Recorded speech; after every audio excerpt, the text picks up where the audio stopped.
உண்டாகும். அல்லேலூயா. நான் கேட்கறது இருக்கிறது ஒரே ஒரு வாழ்க்கை தான். இந்த ஒரு வாழ்க்கை என்பது சாதாரணமா உங்களுக்கு கிடைச்ச ஒரு வாழ்க்கை கிடையாது. இது திரும்ப வராது. கவனிங்க, இன்னைக்கு நிறைய பேர் வந்து கன்னத்துல கை வச்சு ரொம்ப சோர்ந்து போய் தூங்கி வலிச்சுட்டு போகிறாங்க. ஆனா அவங்களுக்கு தெரியல, இந்த வாழ்க்கை என்பது நமக்கு மறுபடியும் கிடைக்காத ஒரு வாழ்க்கை, மறுபடியும் இந்த நாள் திரும்பி வராத ஒரு வாழ்க்கை. இப்படிப்பட்ட மகத்தான ஒரு வாழ்க்கையை கர்த்தர் நமக்கு கொடுத்திருக்கிறார். The life is the greatest rare opportunity. ஒரு வார்த்தை சொல்றாங்க, the life is the greatest rare opportunity. ஒரு வார்த்தை சொல்றாங்க, நல்லா கவனிங்க.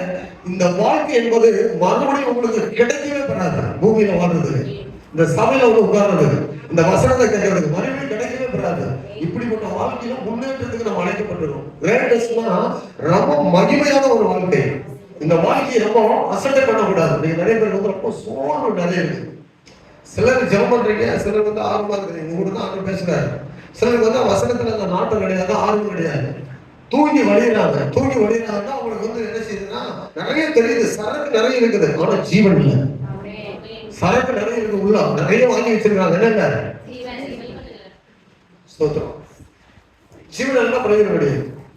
பட்டயம் 1000 இருக்குது. உதாரணம் சொல்றேன், உங்க வீட்டுல 100 பட்டயம் இருக்குது, 100 பட்டயங்களை வச்சிருக்கிறீங்க. ஒரு யுத்தம் வருது, ஒரு பட்டயத்தோட எடுத்து தூக்கி இப்படி மேல கொண்டு போறதுக்கு சத்து இல்லைன்னா 100 பட்டயங்கிறது வேஸ்ட். புரியுதா உங்களுக்கு? 100 பட்டயங்கள் தெரிஞ்சுக்கலாம், உங்களுக்கு நிறைய விஷயம் தெரிஞ்சுக்கலாம், மூளையில எல்லாம் சேகரித்து வச்சுக்கலாம், இருதயத்துல நிறைய காரியங்களை நம்ம பெற்றிருக்கிறேன்னு ஒரு அகம்பாத்தம் இருக்கலாம், நான் ரொம்ப நாள் விசுவாசின்னு சொல்லிக்கலாம். No use. ஒரு பட்டயத்தை எடுத்து கூட யுத்தம் பண்ண தெரியல, நீ 50 வருஷம் நல்லா விசுவாசி நீ சொல்றதுனால ஒரு பிரயோஜனம் கிடையாது. ஆனா என்ன தெரிய விஷயம், நான் எவ்வளவு பிரசவம் எல்லாம் கேட்டுதான் இருக்கிறோம். ஆண்டவர் கேட்டுதான், சாத்தானும் கேட்டுதான் இருக்கிறான். சோத்திரம். சாத்தானும் உங்களோட நல்லா பிரசவம் கேட்கிறான். சோத்திரம். தெரியுமா உங்களுக்கு? நல்லா கவனிங்க. நமக்கு வந்து நம்முடைய ஆண்டவர், நம்முடைய எஜமான் எப்படி தெரியுமா? வேத வசனத்தை கொண்டுதான் சாத்தானை ஜெயித்தார். இன்னைக்கு அதுல நீங்க தவற விடுவீங்கன்னா ஜெயம் பெறுவது கஷ்டம். ஜெயம் பெறுவதுக்கு வேற வழியே கிடையாது. ஆண்டவர் அவ்வளவு பெரிய ரட்சகர், இயேசு தேவகுமார். அவரிடத்துல வந்து சாத்தான் வந்து ஜெயிக்க பார்த்தான். அப்ப அவர் எப்படி ஜெயம் பெற்றாரு? கத்தியும் கம்பளம் எடுத்து ஜெயம் பெற்றாரா? 3 விதமான சோதனை கொண்டு வந்தான். ஆண்டவர் ஏற்கனவே ஸ்டோர் பண்ணி வச்சிருந்தாரு, வேத வசனத்தால தன் இறுதியத்தை நினைத்திருந்தாரு. அவர் பலவீனனா காணப்படல. ஒரு சோதனை வரும்போது அந்த சோதனையில அவரால் நிக்க தெரிஞ்சது. அல்லேலூயா சொல்லுங்க பாப்போம், சத்தமா சொல்லுங்க. ஒரு சோதனை வரும்போது அவருக்கு நிக்க தெரிஞ்சது. எப்படி நிக்க தெரிஞ்சது அப்படின்னா, கேட்ட கேள்விக்கெல்லாம் வசனத்தை கொண்டே பதில் சொன்னாரு. கேட்ட 3 விதமான சோதனைகளுக்கு எப்படி பதில் கொடுத்தாரு? ஆமா, பைபிள் தேடிட்டீங்கன்னா தோல் சொல்ல எட்டுவா, அந்த தோல் சொல்ல எட்டுவாடா, எட்டுவாடா, அது எட்டு பிசி காட்டுறா, இவங்க கேட்கிற வசனம் எங்கடா இருக்கு பாடுறா, 91 வசனம் 12 வசனத்தை கேட்கிறாண்டா, நாம என்னடா பதில் சொல்லலாம், அடுத்த வசனத்தை எட்டுவாடா அப்படின்னு சொல்லி அவங்க கேட்கல. அவர் அப்படியே மைண்ட்ல எல்லாத்தையும் வச்சிருக்காரு. உடனே ரிப்ளை பண்ணி 3 காரியங்களையும் ஜெயம் எடுத்தார். இந்த வசனம் இல்லாமல் ஆவிக்குரிய பலன் என்பது நட்டி ஒருபோதும் உங்களால பெறுவதற்கு வாய்ப்பே கிடையாது. நீங்க படி தெரிஞ்சவங்களா இருக்கலாம், தெரியாம இருக்கலாம், ஆனால் வாய்ப்பை ஆவியானவர் வச்சிருக்கிறார். புரியுதா உங்களுக்கு?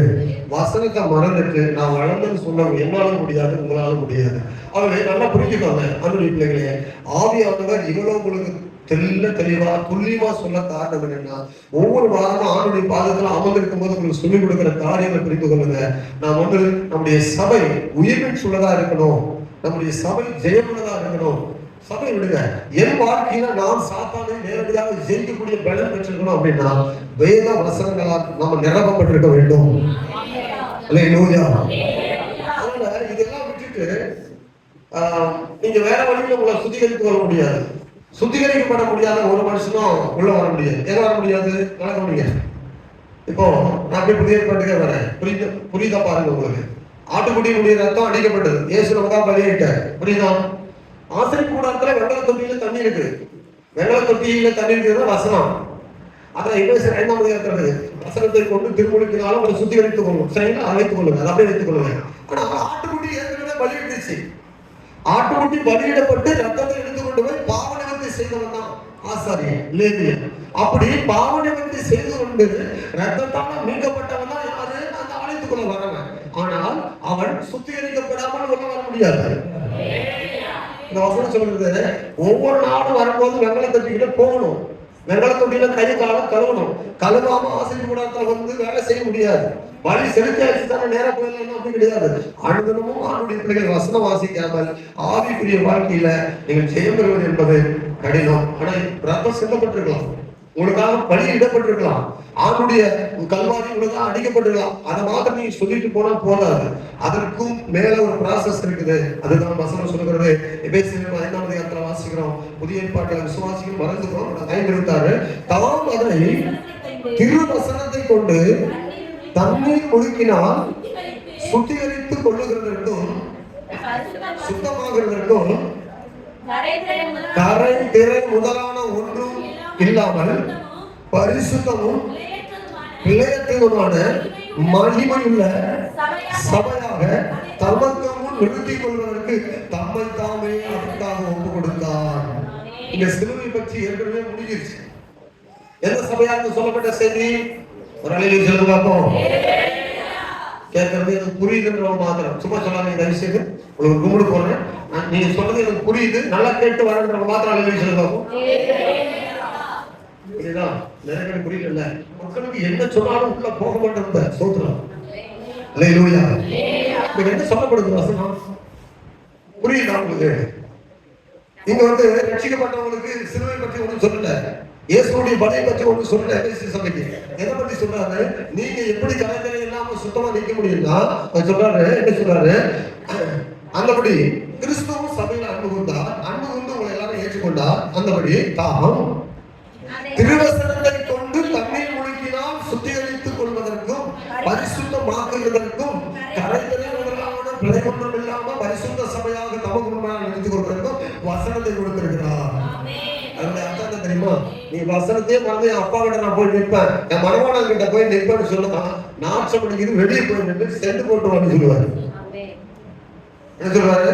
ஒரு வாரம் முழுவதும் வசனம் வாசிக்கல, பைபிள் வாசிக்கல, வந்து முன்னாள் நின்று மனவாட்டியா நாட்சம் அடிக்குது, கவனமா இருக்கு, ஒரு ஸ்மெல் அடிக்குது, பின்னால போய் முழுதா சுத்திகரிச்சுட்டு வா. மனவாட்டி நீ சொல்றியா? மனவாட்டிக்கு என்ன அழகா இருக்கும், என்ன ஆடை இருக்கும், என்ன வாசனை இருக்கும், என்ன திறமை இருக்கும், என்ன அலங்காரம் இருக்கும் மனவாட்டிக்கு தெரியுமா? நீ பக்கத்துல என்ன நாட்சம் இருக்குன்னு சொல்லுவாரு. அன்பு பிள்ளைகள் ஜாக்கிரதை. நான் வேத வசனத்தை பற்றி சொல்லிக்கிறேன், பரிசுத்தத்தை பற்றி சொல்லிக்கிறேன், மனவாளன் கிட்ட போனதை பற்றி சொல்லிக்கிறேன். மறக்கிறவர்கள் ஜாக்கிரதையா இருக்க வேண்டும் என்று ஆவியானவர் எச்சரிக்கிறார். ஜாக்கிரதையா இருந்தாலும் விளையாட்டா இருந்தாலும் பண்ண போக முடியாதுங்க. ஆனா நிறைய பேர் நினைச்சிருக்கிறாங்க நத்திங், ஒருபோதும் முடியாது, ஒருபோதும் முடியாது. ரொம்ப கஷ்டம். நிறைய பேர் படகுல கிடக்குறாங்க. அப்படி போட்டு எடுக்கிறது காரணம் தெரியுமா? இங்க பரிசுத்தமாகறாங்க, அங்க பரிசுத்தமாக்குறாங்க. படுகையில போட்டு சுத்தமாக்குறாரு, நிறைய பேர் வருஷ கணக்கில் சுத்தமாக்குறாரு. ஏன் தெரியுமா? இங்க சுத்தமாக ஒப்பு கொடுக்கல, அதனால அங்க சுத்தமாக்குறாரு. ஆண்டவரே ஆண்டவரே இப்ப கூப்பிடும் முதலிய கூப்பிட்டு நல்லா தெரியுமாப்பா? அந்த பாசி சொன்னாரோட கத்து கத்து அப்ப கொண்டு ஆண்டவரே பரிசுத்தமாக்குறாங்க. இப்ப படுகையில போய் விழுந்து ஆண்டவரே மன்னிடுப்பா, ஆண்டவரே மன்னிடுப்பா, ஆண்டவரே அநியாயம் பண்ணிட்டப்பா, ஆண்டவரே பாவம் பண்ணிட்டப்பா, ஆண்டவரே என்ன அக்கிரமத்தை மன்னியப்பா, ஏற்று கொள்ளுங்கப்பா, சட்டா என்னப்பா போவேன் இப்படி பாதத்துல வரப்பாடு ஏற்று கொள்ளுங்கப்பா. அங்க ஜெபம் பண்றாரு. எங்க ஜெபம் பண்றாரு? ஆஸ்பத்திரியில. சோதரம். சரி, சொல்ல வந்ததை சொல்லிடுறேன். சொல்ல வந்ததை ஆவியானவர் உங்களுக்கு சொல்லுவாராக. அதாவது நீங்க பேலன்ஸ் வச்சுட்டே வந்தீங்கன்னா ஆண்டு பேலன்ஸ் கிளியர் பண்ணாம உங்களுக்கு என்ன செய்ய மாட்டார்? மேல மேல உங்களை வட்டி அல்லது கட்ட வச்சு கொடுக்க மாட்டார். வழியில் இருக்கும் போதே என்ன செய்யுங்க, அங்க வழியில வரும்போது சரியில்லாம வந்துட்டு கொண்டு உட்காந்துட்டீங்கன்னா வழியில வரும்போது சரியில்லாம நிறைய தண்டனையை ஏற்றுக்கொள்ள போறேன். இந்த தண்டனையை பெறுவதற்கு முதல்ல போய் சரியாயிட்டு வந்தேன்னா அவங்கள பேசுறேன் அப்படின்னு சொல்லுவாரு. புரியுதா உங்களுக்கு? வழியில் இருக்கும் போதே சரியாகுங்க. இப்படி நம்ம பேலன்ஸ் இல்லாம போனீங்கன்னா ரொம்ப கஷ்டம். அதனுடைய பிள்ளைகளை பரிசுத்தாவியை நம்ம நேசிக்கிறார். எனக்குரியது ஒண்ணுமே கிடையாது. நான் ஆண்டவரிடத்துல ஜெபம் பண்றேன், என்ன சொல்றாருன்னு கேட்கணும், அது ஏதாவது சொல்ல முடியும், வாயை திறந்து விடுங்கன்னு சொல்லி கேட்கிறேன். என் அனுபவமோ நான் பைபிள் படிச்சதோ என் பட்டங்களோ என்னுடைய திட்டங்களோ ஒன்றுமே கிடையாது. சொல்லுவாங்க இந்த கற்றுக்கொண்டதெல்லாம் நான் ஒன்றுமே உங்களுக்கு சொல்லல. நான் கற்றுக்கொண்டதெல்லாம் வேற இருக்குது. நான் கற்றுக்கொண்டதெல்லாம் ஒதுக்கி வச்சுட்டேன். இங்க தேவை ஆவியானவர் நமக்கு சொல்றது மட்டும்தான். ஏன்னா உங்களுக்கு தேவை அவருடைய ஆலோசனை தான். என்னுடைய ஆலோசனை ரெண்டாவது. பிரசங்க நேரம் என்பது அவருடைய நேரம், ஆவியானுடைய ஆளுகை நேரம். அவர் சொல்றதை நம்ம கவனமா கேட்கணும். சொல்றோம். சரி, இப்போ வருவோம். பாக்கியவான் பாக்கியவான் சொன்னா கூட இந்த பாக்கியத்தை இழந்து போய் நிற்காதபடி பாக்கியவானா இருந்தால் அவங்களுக்கு என்ன இருக்குதுன்னு சொல்லி பார்த்தோமே. இப்போ அதே பாக்கியத்தை தான் மறுபடியும் வரேன், மறுபடியும் அதே பாக்கியத்தை நான் விடல, அதை தான் தொடர்றேன். மத்திய 16:16 சீமோன் பேதுரு பிரதியுத்தரமாக, நீ ஜீவனுள்ள தேவனுடைய குமாரனாகிய கிறிஸ்து அப்படின்றான். அப்படின்னு ஆண்டவரிடத்துல அவன் சொன்ன உடனே அடுத்த வார்த்தை அவர் இயேசு என்ன சொன்னாருன்னா, இயேசு அவனை நோக்கி, யோனாவின் குமாரனாகிய சீமோனே, நீ பாக்கியவான்,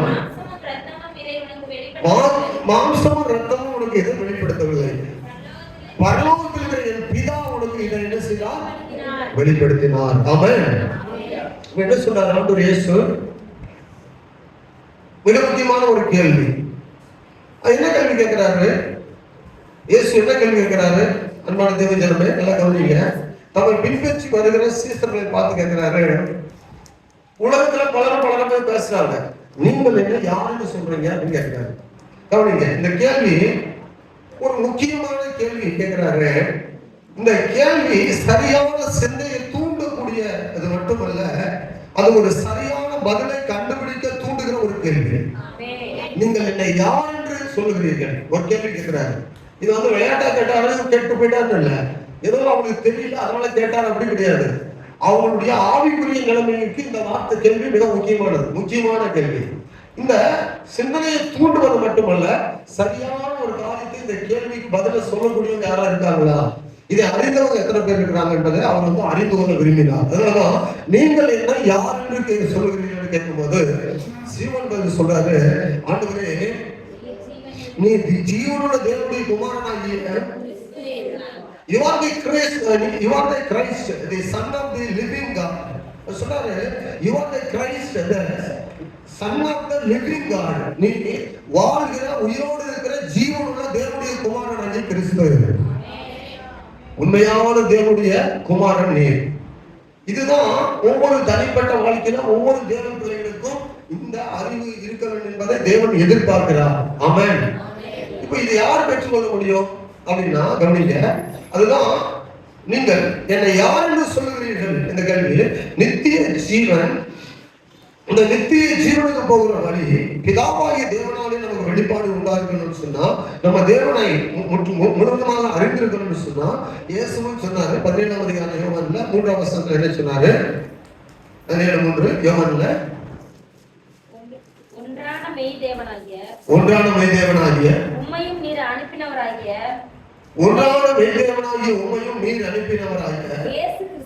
இயேசு கிறிஸ்துவையும் அறிவதே. இவ்வளவுதாங்க, வேற ஒரு விஷயம் இல்லைங்க. நித்திய ஜீவன் என்னது?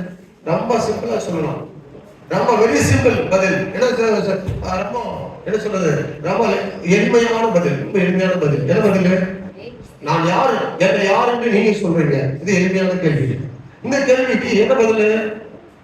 நீ ஜீவனுள்ள குமாரன், தேவனுடைய குமாரனாகிய கிறிஸ்து. அதான் ஒன்றான மெய்தேவனாகிய உம்மையும் நீர் அனுப்பின குமாரனாகிய இயேசுவையும் அறிவது என்னது? ஒன்றான மெய்தேவனாகிய உம்மையும் நீர் அனுப்பின கிறிஸ்துவையும் அறிவது என்னது? அப்ப இந்த வார்த்தை வந்த உடனே இயேசு என்ன சொன்னார்? அவனை பார்த்து, நீ பாக்கியவான். என்ன சொன்னாரு? அப்ப அங்க என்ன சொன்னாரு? பழைய ஏற்பாட்டுல ரட்சிக்கப்பட்ட சொன்னது இஸ்ரவேலே நீ பாக்கியவான், உமக்கு ஒப்பானவன் யார்?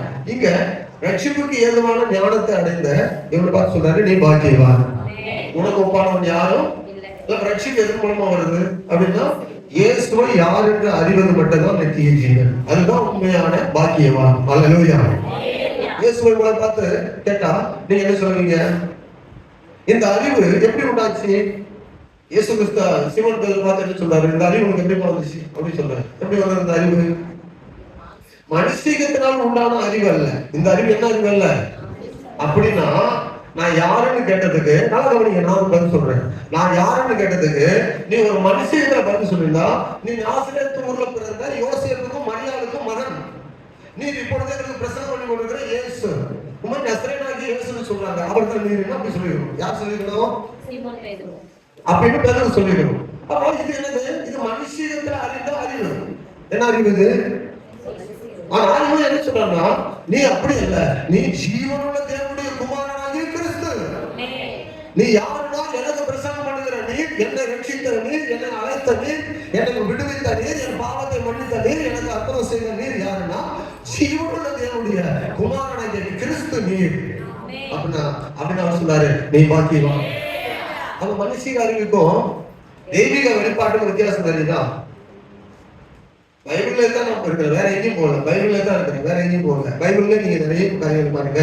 இந்த அறிவு எப்படி உண்டானது? இது ஒரு பெரிய கண்டுபிடிப்பு, இது ஒரு பெரிய வெளிப்பாடு. இது ஆண்டவருடைய கிருபை.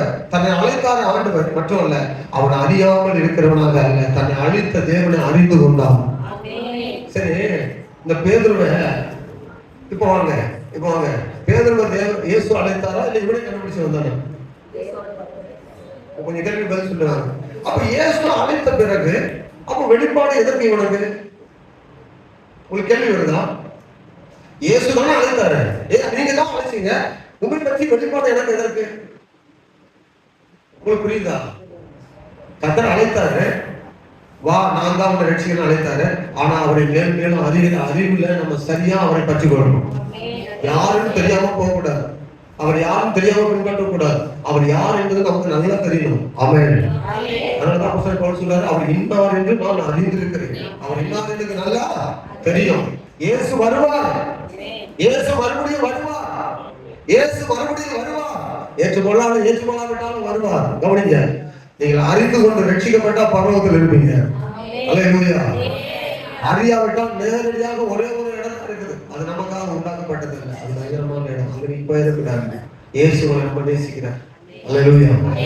அவனுக்கு அறிவில்லை, தேவனை தேடல, நாம் அறிந்திருக்கிறோம், இயேசுவை தேடணும். புரியுதா உங்களுக்கு? அப்போ நீங்க வாங்க, ரெண்டே விஷயத்தை மட்டும் நான் சொல்லிட்டு முடிக்கிறேன். இப்போ மாம்ச சிந்தையில் கண்டுபிடித்தது அல்ல, கணித்தது அல்ல. மாம்ச சிந்தையில உண்டான இந்த அறிவு கிடையாது. எந்த அறிவு? கிறிஸ்து, நீ ஜீவனுள்ள தேவனுடைய குமாரனாகிய கிறிஸ்து என்பது எந்த அறிவு கிடையாது? மாம்சத்தப்படி அறிவு இருந்தா என்ன சொல்லிடணும்? நேரடியாக நாசத்துக்கு போயிடணும். மரியாதை யாரும் சொல்லி, அவங்க அப்பா யாரும் அவங்க தாத்தா யாரும், நீ ஆசாரிய குடும்பத்துல பிறந்தது, ஆனா அவங்க அப்பா வந்து யோசேப்பு, அதனால அங்கிருந்து வந்து கல்லையத்தான் ஊரு, இந்த ரீஜனே கிடையாது, வீட்டுக்கு உனக்கு சம்பளமே கிடையாது, நீங்க வேற ஆளு நாங்க வேற ஆளு அப்படின்னு அவங்க சொல்லியிருக்கணும். ஆனா அதை சொல்லல. என்ன சொல்றா அப்படின்னா, மனித வாழ்வு மிக முக்கியமாக மீண்டும் மீண்டும் ஒரு கேள்வி வருகிறது. வாழ்வு மனிதனுக்கு பூமியில் இப்படி கிடைக்கிறது ஒரு பெரிய ஆசீர்வாதம். மிக கவனமாக நம்ம கையாள வேண்டிய ஒரு வாழ்வு இது. ஆமென்.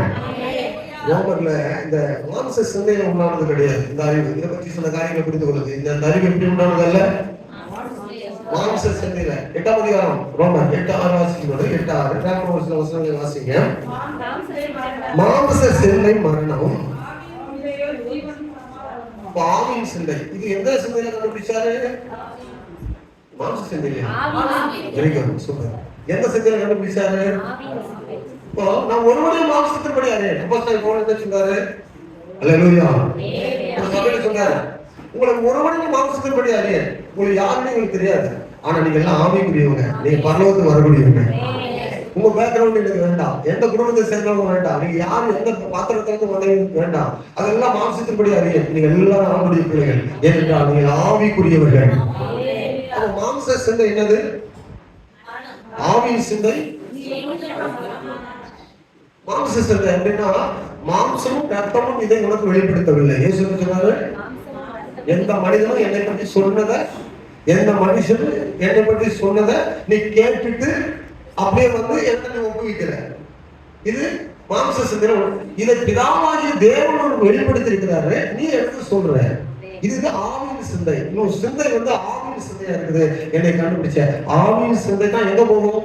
ஜீவனுக்கு கொண்டு போவோம். அதுதான் உங்களுக்கு சமாதானத்தை கொண்டு வரும். அல்லேலூயா.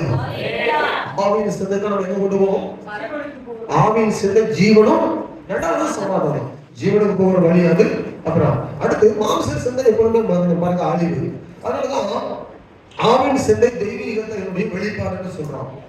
ஏன் அப்படி சொல்றோம்? 8ஆம் அதிகாரம் 5ஆம் வசனம் வாசிக்கும் போது, அதே ரோமர் 8ஆம் அதிகாரம் 5ஆம் வசனம் வாசிக்கும், அன்றையும் மாம்சத்தின்படி நடக்கிறவர்கள் மாம்சத்துக்கு உரியவைகளை சிந்திக்கிறார்கள், ஆவியின் படி நடக்கிறவர்கள். மாம்சத்தின் படி நடக்கிறவங்க மாம்சத்துக்கு உரியவர்களே சிந்திப்பாங்கப்பா. ஆவியின் படி நடக்கிறவங்க ஆவிக்குரியவர்களை மட்டும் தான் சிந்திப்பாங்க. அடுத்த மாம்ச சிந்தை மரணம், ஆவின் சிந்தை ஜீவசம் அப்படின்னு சொல்லிட்டு அடுத்த வசனம் 7ஆம் வசனம் எப்படி என்றால், மாம்ச சிந்தை ஏன் உங்களுக்கு ஜீவன் இல்லாம போகுதுன்னா, மாம்ச சிந்தையில போனா ஏன் ஜீவன் கிடைக்காதுன்னா விளக்கம் சொல்றாரு. 7ஆம் வசனம் எப்படி எனில், மாம்ச சிந்தை தேவனுக்கு விரோதமான பகை அது தேவனுடைய நியாயமானதுக்கு கீழ்ப்படியாமலும் கீழ்ப்படிய கூடாமலும் இருக்கிறது. மாம்சத்துக்கு உட்பட்டவர்கள் தேவனுக்கு பிரியமா நடக்க முடியாது. சரிங்களா? இலவசத்தை ரொம்ப விளக்கம் சொல்றாரு. நம்ம ரோமன் புத்தகத்தை படிக்கும் போது என்னை நல்லா பிடித்து மேய்கிற புஸ்தகம் அது. அல்லேலூயா சொல்லுங்க. அது என்ன புஸ்தகம்? என்னை பிடித்து மேய்கிற புஸ்தகம் அது. கர்த்தருடைய ஸ்தோத்திரம். அது 4ஆம் அதிகாரத்துல சொல்லப்படுது பாருங்க. எபிரேயர் 4:12 என்ன சொல்லப்படுது? இந்த வசனம் வந்து நம்ம தனித்தனியா பேசும், தனித்தனியா நம்ம இடத்துல பேசும். எபிரேயர் 4:12 தேவனுடைய வார்த்தையானது ஜீவனும் வல்லமையும் உள்ளதாயும் ஜீவனும் வல்லமை உள்ளதாயும் இருபுறமும் கருக்குள்ள எந்த பட்டயத்திலும் கருக்கானதாயும் ஆத்துமாவையும் ஆவியையும் கணுக்களையும் ஊனையும் பிரிக்கத்தக்கதாக உருவ குத்துகிறதாயும் இருதயத்தின் நினைவுகளையும் யோசனைகளையும் இருக்கிறதாயும் இருக்குது. வசனங்கள் ஆவியின் சிந்தை மாம்சத்தை குத்தி தனியா காட்டும், ஆவியை பிரித்து தனியா காட்டும், ஆத்மாவை பிரித்து தனியா காட்டும். இதுதான் தேவ வசனம். மாம்ச சிந்தை மாம்சத்துக்கு இழுத்துட்டு போயிடும். உன் ஆத்மாவுக்கான சிந்தை ஆவியின் சிந்தை ஆத்மாவின் பாதுகாப்பு கொண்டு போகும். இதை பிரித்து பிரித்து காட்டுறதுதான் ஆண்டவருடைய வசனம். இந்த வசனத்தை நம்ம படிக்கல, இதை வந்து நம்ம வாசிக்கலன்னா நம்முடைய ஆத்மாவை குறித்ததான கரிசனையே நமக்கு இருக்காது. அல்லேலூயா. அதுவே தேவ பிள்ளைகளே, இந்த வசனத்துல 13வது வார்த்தை என்ன சொல்லுதுன்னா, 13வது வசனம் என்ன சொல்லுதுன்னா 8:13 மாம்சத்தின்படி பிழைத்தால் சாவீர்கள், ஆவியினாலே சரீரத்தின் செயல்களை அழித்தால். அப்போ நமக்கு சரீரமும் ஆவியும் ரெண்டு இணைந்த ஒரு சரீரம், ஆவியும் மாம்சமும் கலந்த ஒரு சரீரம். அல்லேலூயா. என்ன சரீரம்? சரி, நீங்க வந்து மாம்சத்தை விட்டு உங்களை தனியா ஒரு ஆவிய மனுஷன் உட்கார வச்சு உங்களுக்கு பிரசவம் பண்ண முடியுமா? முடியாது. நீங்க வந்து மாம்சத்துல தான் இருக்கிறீங்க. பழைய மனிதனுக்குள்ள தான் புதிய மனிதன் இருக்கிறான். அப்ப பழைய மனிதனையும் அவருடைய செயல்களையும் கலைந்து போடணும். அதான் மாம்சத்தின் கிரிய. அப்ப பழைய மனிதனுக்குள்ள தான் இந்த ஆத்மாவும் ஆவியும் இருக்குது. இந்த ஆவியும் ஆத்மாவும் காக்கப்படணும்னா வேத வசனங்களை கொண்டு நம்ம என்ன செய்யணும்? அனுதினமும் சுத்திகரித்து மாம்சம் வந்து அழிவுக்கு நேராக கொண்டு போவோம், மாம்ச சிந்தை.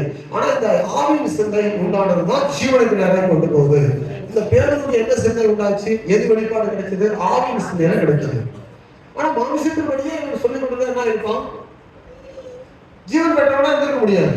அப்ப புரியுதா? நீங்க பாக்கியவான்கள் என்றால் அப்ப ஜீவன் பெற்றவர்கள் பாக்கியவான்கள். அல்லேலூயா. ஆவியின் சிந்தை தான் தெய்வீக வெளிப்பாடு பெற்றது.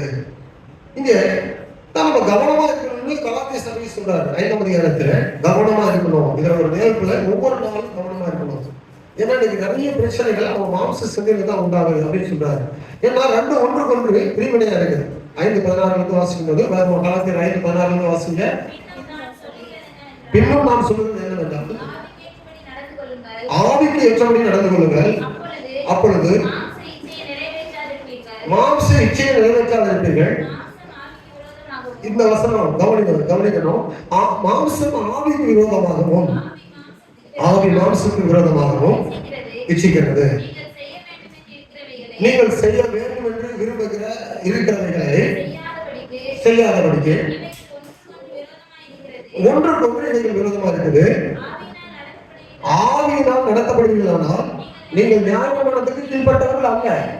மாம்சத்தின் கிரிகள் வெளியேறமா இருக்குன்னு அவையாவன உபச்சாரம், வேசித்தனம், அசுத்தம், காமவிகாரம், விக்கிரக ஆராதனை, பிரியசூனியம், பகைகள், விரோதங்கள், வைராக்கியங்கள், கோபங்கள், சண்டைகள், பிரிவினைகள், மார்க்கபேதங்கள், பொறாமைகள், கொலைகள், வெறிகள், தலையாட்டுகள் முதலானவர்களே.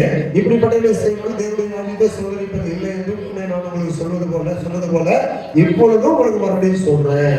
ஆமென். இதுல ஏதாவது உங்களிடத்தில் இருக்குதா, என்னிடத்தில் இருக்குதா நாம் பார்க்கணும்.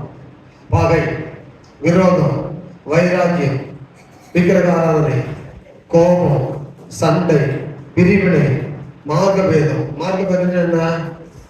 கிறிஸ்துவ ஒருவருக்குள்ள ரட்சிப்புக்குள்ள 100 கிறிஸ்தவ சபை உருவாக்குறது. எல்லாரும் நாங்க தான் முன்னால பின்னால நாளைக்கு எதிர்காலம் எல்லாம் நாங்க தான். நிறைய பேருக்கு எது என்னன்னு தெரியாது. விஷயமே மொத்தமா தெரியாது. ஆனா அவங்க சொல்லுவாங்க, நான் தான் முன்னாலே பின்னாலே.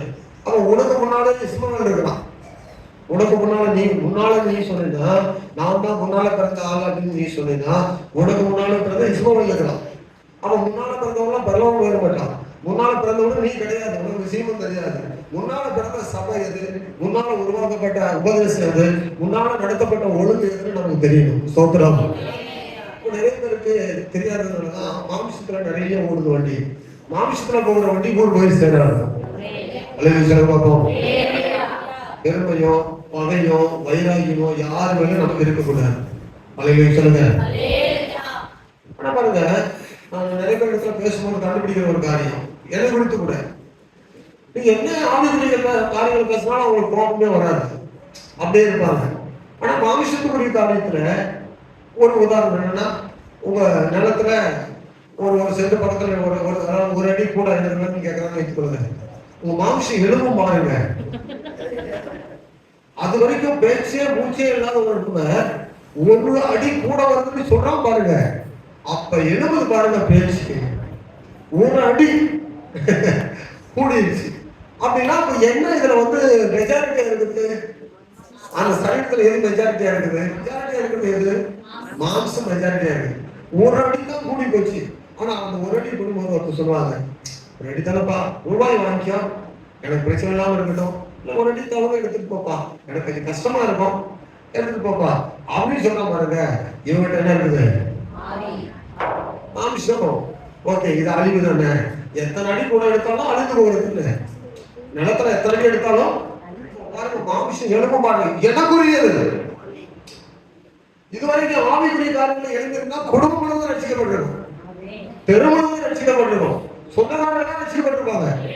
இந்த வைராகியம், இந்த பேச்சு, இந்த நமக்குள்ள ஆக்ரோஷம், ஏசு யார் தெரியுமா அப்படின்னு சொன்ன வைராகியம் உங்களுக்கு எழுந்திருந்தா எத்தனை பேர் உங்களுக்கு பின்னால வந்திருப்பாங்க? கர்த்தருக்கு ஸ்தோத்திரம். அல்லேலூயா. ஆவிக்குரிய காரியெல்லாம் மங்கி போய் மனைவி போய் ஜீவன் இல்லாம ஐயோன்னு கிடக்குறோம். ஆனா ஒரு சென்ட் ஒரு 10 100 சதுரடி எனக்கு கிடக்குதுதான் பாருங்க, எழுபது பாருங்க. நம்ம ஆவி அப்படியே ஆவி அமர்ந்து போது மாமிஷம் அப்படியே எழுபது பாருங்க, அக்ரோஷமா எழுபது பாருங்க. இது மாமிஷம். இது எப்படி கண்டுபிடிக்கலாம்? மூச்சு விடாம பேசுவோம். எதுக்கு? முடிஞ்சு போனதுக்கு போராடி கொடுத்துருவோம். முடிஞ்சு போயிருக்கோம், அது எப்போ முடிஞ்சு போன கதையா இருக்கும். எழுதி கொடுத்துருக்கோம், கையெழுத்து போட்டிருக்கோம், முடிஞ்சு போயிருக்கும். மாமிஷம் அது அப்படி ஆச்சு இப்படி ஆச்சு, அவங்க அதை பண்ண முடிஞ்சு போனதே பேசணும். நம்ம எப்பவுமே ரசிக்கப்பட்டுட்டோம், கர்த்தருக்கு ஸ்தோத்திரம். முடிச்சுட்டும் வந்துட்டோம், இனி எதுக்கு அதை பத்தி பேசணும்? அப்படின்னா நமக்குள்ள என்ன, மாமிஷம் இருக்கிறதுனாலதான் மூச்சு விடாம பேச்சு வருது. அல்லது சொல்லுங்க. மாம்ச சிந்தை, கோபம், வைராகியம், சண்டை, பிரிவினை, மார்க்க வேதங்கள், பொருள் ஆசை, இதெல்லாம் நம்ம எங்க கொண்டு போய் அமிழ்த்து விடும்னா மாமிஷத்துக்குள்ள டோட்டலா கொண்டு போய் அமிழ்த்து விடும். நீங்கள் ஆவிக்குரியவர்களாக ஆவிக்கு சிந்தைகளா இருந்தா நீங்க எழுந்திருவீங்க. வேண்டாம்ப்பா, சண்டை வேண்டாம், கோபம் வேண்டாம், பிரிவினை வேண்டாம், மார்க்க வேதம் வேண்டாம், காம்ப்ரமைசேஷன் எல்லாம் இருக்குதா அதுக்கான வழியை மட்டும் பார்ப்போம். வரல பாதிக்கப்பட்டீங்களா? ரொம்ப பாதிப்பு இல்லாத வழியில சொல்லி பார்ப்போம். உங்களுக்கு எந்த பிரச்சனை இல்லையா? அப்படி இங்கேயோ பாதிப்பு இல்லாத சத்தமலையில சொல்லி பார்ப்போம். ஐயோ எப்பா, நீ உலகத்துக்கு முடிவுதான் சில எல்லாம் முடிவு பண்ணிட்டேன். நான் எப்படி சொல்ல முடியும்? நான் எப்படி எல்லாம் சொல்ல முடியும்? சொல்ல மாட்டேன். சிலர் நான் பாக்குறேன், சிலர் சொல்ல மாட்டேன். அல்லேலூயா. சரி, அதுக்கு சொல்றோம். கவனிக்க, இதுக்கு முன்னே சத்தியம் ஆண்டு நமக்கு சொல்லிக் கொடுக்கல. அவருக்கு தலை சாய்க்கவே இடம் இல்லையா? அது யோசேப்பு கல்லறையில தான் கொண்டு வச்சாரா. அறிவித்தல யோசேப்புடைய கல்லறை அங்க இருந்துச்சு. அவன் கல்லறையில தான் கொண்டு போய் இயேசுவை வச்சாங்க. அவருக்கு நிறைய கிடையாது, தலை சாய்க்கவே இடம் இல்லை. நமக்கு பெருசு பெருசா தேடுறோம். இருந்தா நல்லதை வச்சுக்காங்க, அதை வேண்டாம்னு சொல்லல. கர்த்தருக்கு ஸ்தோத்திரம். இருக்கிறதுல திருப்தியா இருக்கணும். சொல்லுங்க, இருக்கிறதுல மகிழ்ச்சியா இருக்கணும். ஆண்டவர் உங்களை எங்கேயோ டச் பண்றாரு. இப்படி எல்லாம் குறைச்சு வந்தீங்கன்னா நீங்க ஜீவனோடு சமாதானத்தோடு ஆண்டவர் உங்களை நடத்துவார். அல்லேலூயா. பிரசங்கம் ஆரம்பிக்கல, கர்த்தருக்கு ஸ்தோத்திரம். போயிட்டு அடுத்த வாரம் வருவோம். தேவனுக்கு கீழ்ப்படிதல் தான் ஆரம்பமாகுது. கிறிஸ்தவ வாழ்க்கை எங்க ஆரம்பமாகுது? பேசுறதெல்லாம் முகமுறை தான், சரிங்களா? பிரசங்கம் ஆரம்பிக்கிற பாயிண்ட் எல்லாம் கீழே தான் இருக்கு. கர்த்தருக்கு ஸ்தோத்திரம். அல்லேலூயா. இப்போ ஒரு வசனம் முடிக்க போறோம். ரோமர் 16:19 இப்ப சொல்றாரு, இவ்வளவு சொல்லிட்டு வந்து கடைசியில சொல்றாரு, ரோமாபுரி சபையாரே உங்கள் கீழ்ப்படிதல் யாவருக்கும் தெரிய வந்திருக்கிறது. ஆகையால் உங்களை குறித்து என்ன செய்கிறேன்? அப்ப கீழ்ப்படிதல் யாவருக்கும் என்ன செய்கிறது? மாம்ச சிந்தை மனுஷனுடைய ஆலோசனை உடையது. ஆனா இங்க கீழ்ப்படிதல் தேவனுக்குரியது. இது வந்து மாம்சத்தோடும் இரத்தத்தோடும் அல்ல, இது வந்து ஆவியோடும் உண்மையோடும் ஆராதிக்கக்கூடிய கர்த்தரை நம்ம ஆராதிக்கிறோம். அப்ப தேவன் ஜீவனுள்ள தேவனா இருக்கிறார். நிச்சயமாகவே ஆண்டவர் மிகவும் நல்லவர். அல்லேலூயா. இயேசுவை நிறைய பேர் நிறைய மாதிரி சொன்னாங்க. வெளிப்பாடு பெறணும் முதலாவது, இரண்டாவது கீழ்ப்படியும், மூன்றாவது உன் வாழ்வு கட்டப்படும். மூன்று காரியம் இந்த பிரசங்கத்துல என்ன காரியம் இருக்குது? முதலாவது என்ன செய்யணும்? வெளிப்பாடு பெறணும். வெளிப்பாடு பெறதுக்கு ஜெபம் பண்ணுங்க. வெளிப்பாட்டுக்காக தான் எபேசிய சபைக்கு முதல்ல ஜெபம் பண்ணார். 1:19 நிறைய வசனங்கள் கேள்வி ஜெபம் பண்ணார். ஆண்டவரே மனக்கண்கள் திறங்காப்பா, திறங்காப்பா, திறங்காப்பா, மனக்கண்கள் திறவிட்டு ஆண்டவரே உண்மை பற்றி தெரியாம சும்மா சபையில வந்து உட்கார்ந்துருக்காங்கப்பா, மகிமையை காணட்டாப்பா, உண்மை காணட்டாப்பா, உயிர் திறந்த வல்லமையை காணட்டும், உண்மையே பார்க்கட்டும் சொல்லி வெளிப்பாட்டுக்காக ஜெபம் பண்ணாரு. அப்ப வெளிப்பாடு பெறணும். என்ன பெறணும்? முதலாவது. இரண்டாவது என்ன பெறணும்? இந்த வெளிப்பாடு பெறணும்னா என்ன செய்யணும்? அப்போஸ்தலர் நடவடிக்கைகள் 8ஆம் அதிகாரத்துல 28-34 வசனங்கள்ல வேதத்தை அறிய வேண்டும். வேதத்தை அறிந்தாதான் வெளிப்பாடு கிடைக்கும். அடுத்து வெளிப்பாடு வந்த உடனே கீழ்ப்படியணும். 8ஆம் அதிகாரம் 37ஆம் வசனம் 8:37 மட்டும் வாசிக்கிறோம். அப்போஸ்தலர் நடவடிக்கைகள் 8:37. அதற்கு பிலிப்பு நீ முழு இருதயத்தோடும் விசுவாசித்தால் தடையில்லை என்றான். அப்பொழுது அவன் இயேசு கிறிஸ்துவே தேவனுடைய குமாரன் என்று விசுவாசிக்கிறேன் என்றான். உடனே ஞானஸ்நானம் எடுத்தான். ஆமென். இதே வார்த்தை தான் அங்கே வருது. இயேசு கிறிஸ்து தேவனுடைய குமாரன். இந்த வெளிப்பாடு புரிவதற்கு பைபிள் படிச்சார். எங்க படிச்சாரு? ஏசாயா புத்தகத்தை படிச்சார். ஏசாயா புத்தகத்துல 53ஆம் அதிகாரத்தை படிச்சார். 53ஆம் அதிகாரத்தை படிச்சுட்டே வரும்போது இது யாருன்னு தெரியலன்னு கேட்கிறாரு. அவர் பிலிப்பி சொன்னாரு, மயிலை இடிக்கிறாங்க, பேசாம இருந்தாரு, அடித்தாங்க, தாசன் வாய்க்கிறாங்க, இது யாரு? அதாவது தீர்க்கதரிசி ஏசாயா தீர்க்கதரிசி அவனை பத்தி சொல்லிட்டு வராரா, அவர் வேற ஒருவரை பத்தி சொல்றாரான்னு கேட்கும்போது இல்ல இப்போ எருசலேமில் வந்து சிலுவையில் அடிக்கப்பட்டு மரித்தார இயேசு அவர்தான் இவர். அவர்தான் தாடி இழுக்கும் போது, கன்னத்தில் அறையும் போது, தலையில கொட்டும் போது வாய்த்திரவாத ஆட்டு போல இருந்தார். அவர்தான், அவரை பற்றி தானே அவர்தான் உனக்காக மரித்தார்னு சொல்லும் போது அப்ப இவர் தான் மெய்யான தேவகுமாரன் என்றால் நான் விசுவாசிக்கிறேன். உடனே கீழ்ப்படுத்த உடனே ஞானஸ்நானம் எடுத்தார். அதுதான் ரட்சிப்பு. அப்போ வெளிப்பாடு பெறணும். வெளிப்பாடு பெற்ற பிறகு கீழ்ப்படியும். கீழ்ப்படியாம ரட்சிப்பு கிடைக்காது. மூன்றாவது கீழ்ப்படியும் போது நம்முடைய வாழ்வு கட்டப்படும். கீழே சொல்றாரு, நீ பேதுருவா இருக்கிறா, இந்த கல்லின் மேல் சபையை கட்டுவேன். அப்ப வாழ்வு கட்டப்படும். நம் மூலமாக ஒரு பெரிய சபை உருவாகும். நம் வாழ்க்கை மூலம் அநேக ஜனங்கள் உருவாவார்கள். எத்தனை பேர் விசுவாசிக்கிறீங்க? ஒரு பரிதாபம் உங்களை கவனிங்க. நான் சில வார்த்தை சொல்றேன். இந்த காலத்துல நிறைய ஒரு பரிதாபமான ஒரு கதை என்னன்னா, தங்களை பற்றி எண்ணாமலே நிறைய விசுவாசிகள் வாழ்ந்து கொண்டிருக்காங்க. நீங்கள் எப்படின்னு தெரியல, உங்களை பற்றி தனியா உட்கார்ந்து பேசினா எப்படின்னு தெரியும். தங்களை பற்றி யோசிக்காமலே வாழ்ந்து கொண்டிருக்காங்க நிறைய பேர். நான் யாரு, நான் எதற்காக பிடிக்கப்பட்டவன், நான் எப்படி இருந்தேன், எப்படி இருக்கிறேன், எங்க இருந்தேன், எங்க அழைக்கப்பட்டிருக்கிறேன், இப்ப என்ன செய்யணும்னு ஆண்டவர் சொல்றாரு. அப்படி இருக்கிறதுனால ஒரு மேலான ஒரு பார்வை நமக்கு வெளிப்பாடு இருக்குன்னா நம்முடைய வாழ்க்கையினுடைய திருப்பதி பாருங்க, பெரிய ஒரு திருப்பம் நம்முடைய வாழ்க்கையில் உண்டாது. ஆனா அது இல்லாமலே நிறைய பேர் வந்து ஒரு நார்மலா ஒரு வண்டி எல்லாரும் ஓடுற மாதிரி ஒரு வண்டி ஓடுது, அப்படி இருக்கக்கூடாது. நம்முடைய வாழ்க்கையில ஒரு பெரிய திருப்பம் உண்டாகும்னா இயேசுவை அதிகிற அறிவினால உண்டாகும். அல்லேலூயா. இயேசுவை யாருன்னு சொல்றாங்க? மத்தேயு சுவிசேஷத்துல 12ஆம் வாசிக்க வேண்டாம், நான் சொல்றேன். மத்தேயு சுவிசேஷம் 12ஆம் அதிகாரத்துல என்ன சொல்றாங்கன்னா, அவன் பெயல்செபூலை கொண்டு பிசாசுகளை துரத்துறான். அவன் யார் தெரியுமா? பெயல்செபூலை குடித்திருக்கிற ஒரு மனிதன் சொல்றாங்க இயேசுவை. அவரை பற்றி கேள்வி கேட்டவங்க. இன்னொரு யோவான் சுவிசேஷத்துல வரும்போது பிலிப்பு நாத்தான்வேல் இடத்துல கூப்பிட்டு சொல்றோம், நீ பண்ணல இந்த வெளிப்பாடுகளை மட்டும் சொல்லி முடிக்கிறேன். ஏன்னா நம்ம பிரசங்க பயணத்துக்குள்ள போகல, நான் 3 வார்த்தை மட்டும் சொல்லிட்டேன். முதலாவது வெளிப்பாடு வேணும், இரண்டாவது இப்பதான் வந்திருக்கிறோம், மூன்றாவது நம்முடைய வாழ்க்கை கட்டப்படும். நம்முடைய வாழ்க்கை அசையாது, பாறையா மாறிடும். நம்ம மேல எத்தனை பேர் வந்து உட்கார்ந்தாலும் நாம் அசைந்தா மற்றவங்க எல்லாம் அசையப்பட்டுருவாங்க. நான் பாறையா இருந்தா என் மேல எத்தனை கல் வச்சாலும் அசையாது, அப்படியே நிற்கும். என் சந்ததி நிற்கும், அதுக்கு மேல ஒரு சந்ததி நிற்கும், அதுக்கு பின்னால ஒரு சந்ததி நிற்கும். அப்படியே என் குடும்பம் கட்டப்பட்டு கொண்டே வரும்.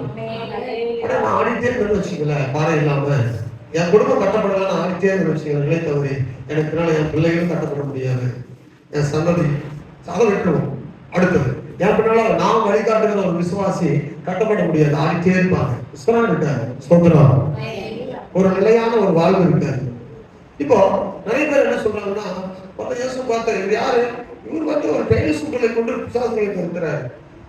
பிலிப்பு நாத்தான்வேலை கூப்பிடுறாரு, வந்து பாரு நான் மேசியாவை கண்டேன், இயேசுவை கண்டவங்க. அவன் சொல்றான், நாசரேத்து ஊர்ல என்னப்பா நடக்கும் வரப்போகுது, அவர்கிட்ட எல்லாம் ஒண்ணு கிடைக்காதுப்பா, நீ வந்து பாருன்னு சொல்லி அவன் நாசரேத்து ஊர்ல இருந்து என்ன வரப்போகுது, இதெல்லாம் மாம்சத்துக்குரிய காரியம், இதெல்லாம் என்னது, ஒருத்தர் பிசாசு பிடித்தன்னு சொல்றான், இது மொத்தமா உலகம். ஒருத்தர் சொல்றான் கிட்ட வான்னு சொல்றான், இல்ல அது நாசரேத்து ஊர்ல எந்த நன்மை வராது, வறண்டு போன பூமி, துளிர் கூட விடாது, அப்படிப்பட்ட பூமியில என்ன வரும். இப்படி சொல்லிட்டு வரும்போது இன்னொரு சொல்றாங்க, யோசேப்பின் குமாரன் அல்லவா அப்படின்ற ஒரு அறிவாங்க. அவருடைய பிள்ளைகளை அறியாமல் இருந்ததுனால அவர்கள் ஜீவன் பெற முடியவில்லை.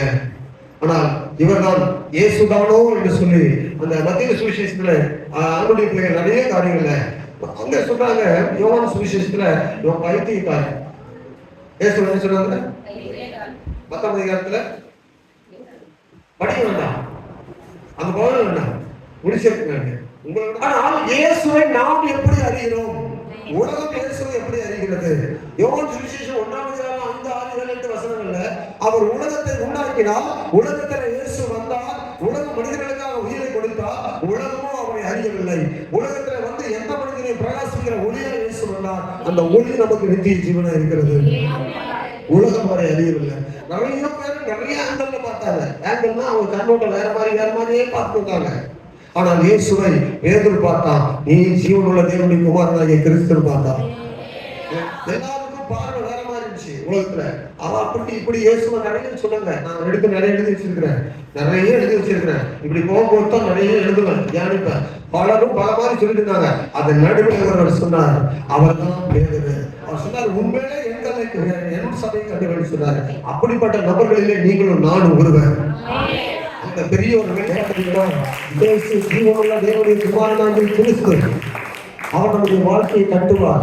நீங்க அசைக்கப்பட மாட்டீர், உங்க குடும்பத்தை கட்டுவார். நீங்கள் மறித்தாலும் நீங்கள் மறைந்தாலும் உங்க குடும்பம் நிலைத்திருக்கும். நீங்க ஆடாம இருக்கணும். எப்படி இருக்கணும்? அசையாக இருக்கணும். உங்களுடைய சந்ததி கர்த்தர் வராமல் இருந்தா என்ன செய்யும்? உயிர் பெற்று நிற்கும். இதற்கு ஆதாரமாக ஆண்டுடைய வார்த்தை சொல்கிறது, அந்த தேவனை நாம் அறிந்திருக்கிறோம், அந்த சந்ததியை நாம் உடையவர்களாக இருக்கிறோம். ஆகவே சில மனிதர்களை போல நாம் எந்த விதத்திலும் இயேசுவை வஞ்சிக்கிறவர்கள், பைத்தியக்காரன் பெயர் சகோதரர் பிடித்தவன் வந்து அங்கிருந்து யோசித்து குமாரன் அல்லவா, அவங்க கூட சகோதரர்கள் பிறந்தாங்க, அவங்களாம் அங்க இருக்கிறாங்க, இவரை மட்டும் எப்படி விட்டாரு, இவரெல்லாம் அப்படி இல்லையே, அப்படி கிடையாது, இல்லையே நான் அங்க பார்த்தேன் அப்படிதான் வளர்ந்தாரு, எல்லாமே எல்லா விதத்திலுமே பேசிக்கிறாங்க. ஆனால் பேதுருக்கும் எனக்கும் உங்களுக்கும் அவர் வேற விதமா வெளிப்பட்டிருக்கிறாரு. அவர் ஜீவனுள்ள தேவனுடைய குமாரனாகிய அவர் உயிரை கொடுத்தார். அவரை பற்றி அறிவிக்கிறது அந்த வேதம். தினமும் வேதத்தை வாசிங்க. கொஞ்சம் குறைந்தபட்சம் வேதத்தை நீங்க நல்லா தியானிங்க. பிரசங்கத்தை திரும்ப நீங்க ரெவைண்ட் பண்ணி யோசித்து பாருங்க. இந்த ஒரு செய்தி நீங்க யோசிக்கும் போது வாரம் முழுவதும் உங்களுக்கு செய்தி வந்துட்டே இருக்கும். உலகம் பண்ணிடுவோம், இயேசு அர்ப்பணிப்போம், தேவ வார்த்தையை ஒளிபரப்பட்டும். ஆமென். நீங்கள் என்னை யார் என்று சொல்லுகிறீர்கள் என்று இயேசு கேட்டார்.